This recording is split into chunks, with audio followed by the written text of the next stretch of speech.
My first exposure to Elliott wave was in 2003 by reference from Richard Russell, who had mentioned some of Bob Proctor's work. I picked it up, and it was the historical context that just captured me.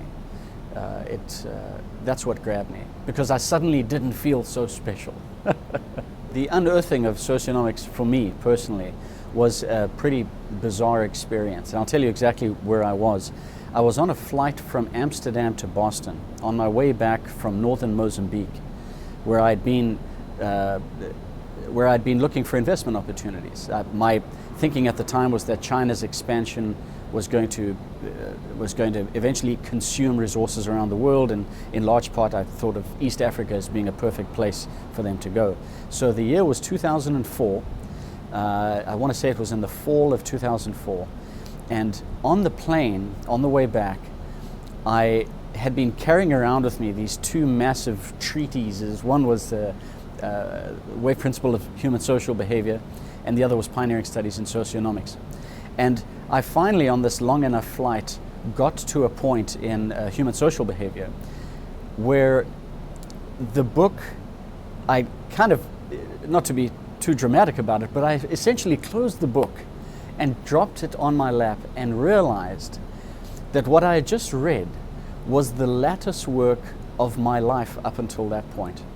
The idea of every decision that I had made, everything I'd become convinced of, everything I was afraid of, was retroactively explained inside this book as a function of human social mood.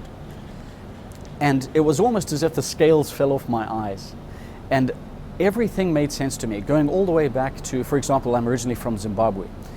When I left school, I started, my first business was a safari business. I was a professional hunter and safari guide in the very early 1990s. And what I enjoyed was a spectacular success out of nowhere. My business boomed, and I, of course, was convinced that it was because of my own innate magic and special skill sets. What I never really realized is that everybody around me was getting involved in the safari business. I decided to move into the venture capital side and raise money for myself as a startup safari operator, and was very effective at that. I enjoyed tremendous success overnight. I then decided to move to the United States and get involved in the investment business. Of course, this was through the 1990s. Everybody was convinced that the investing business was the way to go. So I moved to the United States. I ended up working on Wall Street as a stockbroker, which you've got to ask yourself, what's a Zimbabwean professional hunter doing working as a stockbroker in New York, et cetera, et cetera. Right up until the NASDAQ bubble, the NASDAQ bust, and it was shortly thereafter, this is now 2004, that I got to see this in, as I say, this kind of retrospect that explained everything to me. But the greatest part about it was that if this book had explained all of my actions up until this point, the book wasn't finished. There were more chapters, exactly. There were physically more chapters for me to read, and what I immediately felt was this perspective that had shifted, my allowance to go forward and see things in a completely different light. And that changed everything for me. And I talk with my family and friends, I'm the luckiest person they'll ever meet, and that's certainly been the case.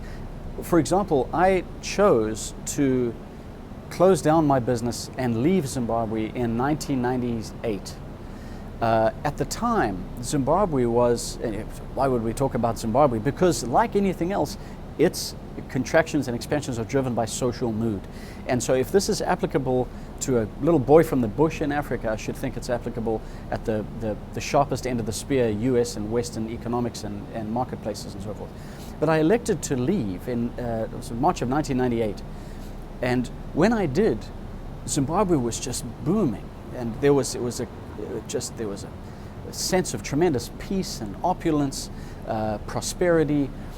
And I don't claim any clairvoyance at the time, but my departure was met with some pretty scathing comments from friends of mine. They said, "What are you doing?" I had just, for example, completed a very long safari for National Geographic. It was a 3-month source-to-sea trip of the Zambezi River. That was, if you were in the safari industry, that was the deal. If you had made it, if National Geographic had been your crew, you were dialed in. So all of my friends were saying, "What were you thinking? Why are you leaving right now?" And I just felt like it was time to move on, and the pull of the United States and the opportunity to live there was huge, too big for me to pass up. And so I left. Shortly after I left, it imploded. And it imploded so fast and so devastatingly that my family was left behind. I felt like I had walked out of a building that had collapsed the second I left. Inflation went from 11 or 12% to 18,000%. I have friends who suddenly went from having a standing army of workers wanting to work for them to having to pay their employees twice in a day because the inflation was so rampant that what they paid them at lunchtime wouldn't buy them dinner that night. So that all happened as I left.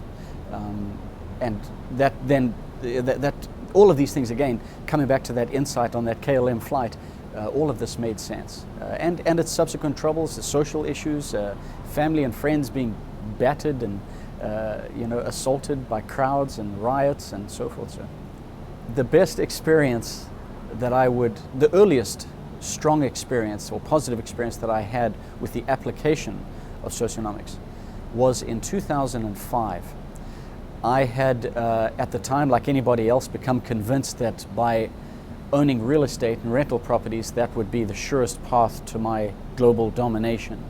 I had 2 properties, 3 units, and it was in the spring of 2005 that I started considering the implications of a housing bubble and potential bust. But I was already physically and emotionally invested in the non-bust scenario. I needed that to not be true. And so the very first application of socionomics was asking myself why I was so convinced of this, why I was convinced that real estate would continue forever, that I had believed the stories that no one's making any more land and people are moving here because of the lifestyle or whatever it is, all of these stories that we come up with to frame our decision-making process. And so what socionomics allowed me to do was to stop and question what were pneumatic, fundamental, and really poorly grounded beliefs that I had. So by summer of 2005, I had sent an email to an economist that I won't mention, but is someone of tremendous repute, and I still have tremendous respect for him, read his stuff all the time, always get value from it. And I had shared with him in an email the possibility of this housing boom ending in disaster.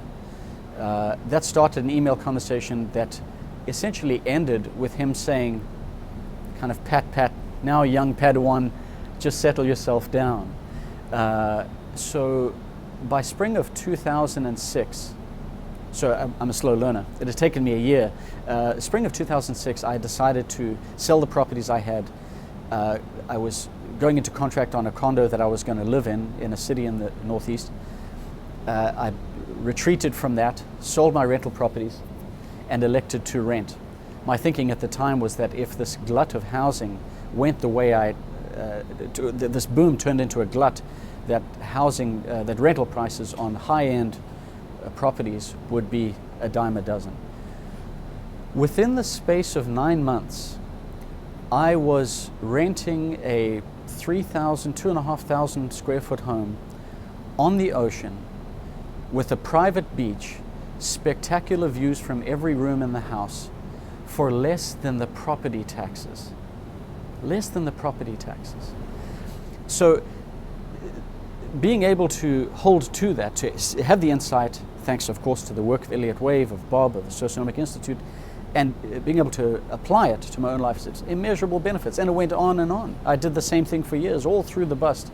I lived on a 100-acre ranch with 14 horse stalls and spectacular views of the Rocky Mountains. It's ridiculous.